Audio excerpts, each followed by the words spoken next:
fulano tá sofrendo porque ele fez alguma coisa na vida anterior e ele tá pagando nessa. Daí você pergunta, tá, ele tá pagando, mas ele não lembra. E como ele vai estar pagando uma coisa que ele não lembra, ele está pagando sem saber o que ele fez? Como que funciona isso, André? Colocando assim parece confuso, mas assim, são duas situações que regem a nossa vida atual.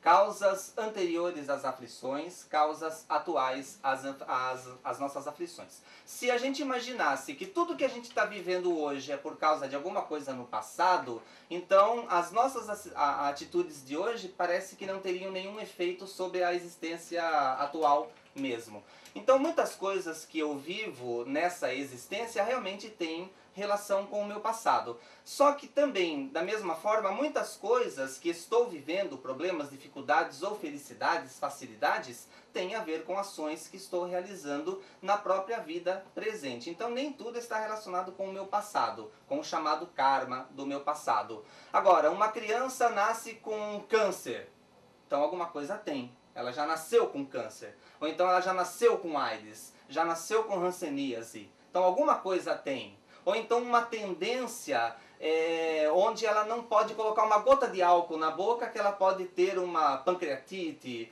Ou então uma tendência muito forte para o alcoolismo, para a toxicologia. Por quê? Porque ela traz pendências do passado. Não é pagamento de dívida, porque Deus não é cobrador de impostos. Na verdade, a finalidade da reencarnação é o progresso do indivíduo. Como não dá tempo de progredir numa vida só, eu vou precisar de mais de uma existência.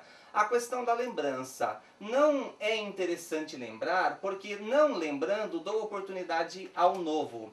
E também consigo transformar um ódio antigo em amor.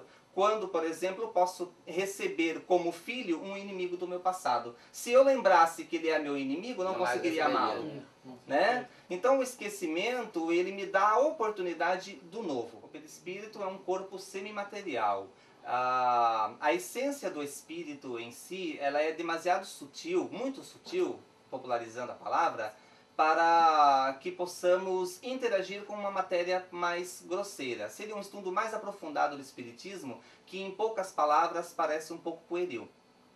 Mas o corpo perispiritual, ele seria o segundo corpo. Quando desencarnamos, deixamos esse corpo perecível, ele entra no laboratório terreno e vai formar novas matérias. Por isso que Jesus fala, matéria é matéria, espírito é espírito, né? E ao deixarmos esse corpo físico, partimos para o plano espiritual, para a dimensão espiritual, então com o nosso corpo perispiritual. O perispírito é matéria, só que de uma matéria que não é mais tão grosseira, mais como essa que nós vivemos. Da mesma forma que a luz é matéria, mas não pode ser tocada, é imponderável. A energia elétrica não pode ser medida, não pode ser pesada. A energia magnética, a energia que está levando a internet, que está levando as ondas de rádio, as ondas de TV, elas não podem ser medidas, não podem ser tocadas. Mas de energias sutis assim, elas mexem com os nossos equipamentos eletrônicos, que são matérias mais grosseiras. Então o corpo perispiritual também é uma energia mais sutil, não pode ser medido, não pode ser pesado, mas que mantém, ao desencarnarmos, a forma que tivemos na última encarnação. Então eu desencarno, passo para o plano espiritual com uma forma que é a forma que tive na última existência. Atual. Exatamente. E essas marcas, essa vida, ficam marcadas no perispírito, seria isso? Não que ficariam marcados como uma chaga, certo, mas ficaria a tendência. Certo. Então eu desencarno porque eu abusei de um determinado vício, drogas, álcool, cigarro, tá?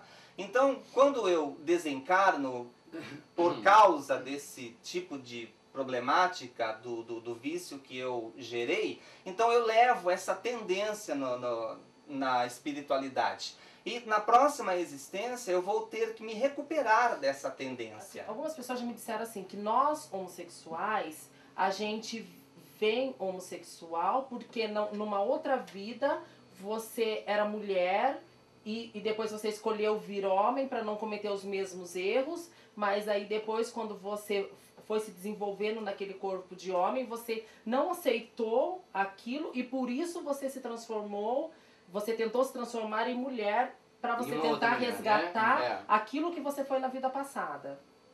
Isso confere ou não? Na minha visão, não. Porque dá a impressão de que o homossexualismo seria uma punição. E eu não concordo. Agora, o que mais me faz entender essa questão do homossexualismo é que o indivíduo, porque o espírito em si não tem sexo. Posso reencarnar em um corpo masculino como em um feminino, para mim tanto faz, né?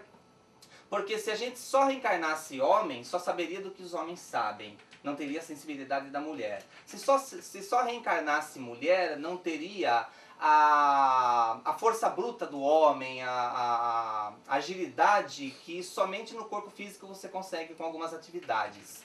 Então, a gente pode reencarnar tanto homem como mulher. Agora, se eu tenho, durante várias existências consecutivas, uma existência feminina, eu naturalmente vou ter uma psicologia feminina. E na existência posterior, onde reencarno em um corpo masculino, ainda não consegui me livrar daquela psicologia feminina e entro em conflito com o corpo masculino. E daí passo a ter uma tendência homossexual, não pelo... às vezes a pessoa fala assim, né, é depravado, é isso, é aquilo, porque há muito preconceito, né? Mas porque eu trouxe essa psicologia de várias existências como mulher ou como homem e reencarnando num corpo oposto agora, não consigo ainda me adaptar a essa nova realidade. Então vem aquela tendência feminina, psicologia feminina e se transfere para o meu corpo. Então a gente tem várias perguntas aqui. Olha, o Dudu pergunta, André, qual a visão dos espíritas que praticam a doutrina de Allan Kardec sobre a Umbanda e o Candomblé? Eu acho que é totalmente válida, desde que, entrando lá no comecinho, o que manda é a intenção. Existem pessoas que usam da Umbanda e do Candomblé, ou de outras doutrinas ritualistas semelhantes a estas, para a prática do mal. Então daí eu discordo. Agora, se usa para a prática do bem, parabéns, siga em frente. E aí você, deixa eu fazer essa outra pergunta. Quando a gente desencarna com aparência física última. Sim, uma pessoa que desencarna muito velha, ela, de repente, ela tem o desejo de ter uma forma um pouquinho mais agradável lá de espiritualidade. Doutor, tá escutando aí, né? Quer chegar bonito. Eu quero daqui 60 anos desencarnar, mas esticadíssima. Eu tá feia aqui, chega lá com a imagem ao vivo, cartão de visita. Se você não for esticada nas outras, não vai ser nessa. Imaginou chegar lá os mentores e falar, querida, é lá embaixo. Não é aqui não. Muito obrigada pela participação e deixo aí o momento para você deixar o seu e-mail, o seu recado. Eu que agradeço muito o convite de todos vocês, a equipe, adorei todos, vocês são muito simpáticos, muito divertidos. Muito obrigado por todos os que assistiram e vou deixar meu contato para palestras. Tá? Lembrando que eu faço palestras espíritas, então eu posso falar de qualquer tema, desde que seja a luz do espiritismo, e eu falo em qualquer lugar também, tá? Seria o DDD 15, telefone 3227-7382, vou repetir, DDD 15, telefone 3227-7382, e também o nosso site do Centro Espírita Batuíra, que é a casa onde eu frequento, que é o www.batuiranet.com.br. E você também pode mandar um e-mail para mim no contato@batuiranet.com.br. Muito obrigado e, se Deus quiser, numa outra oportunidade a gente aparece. André, mas antes...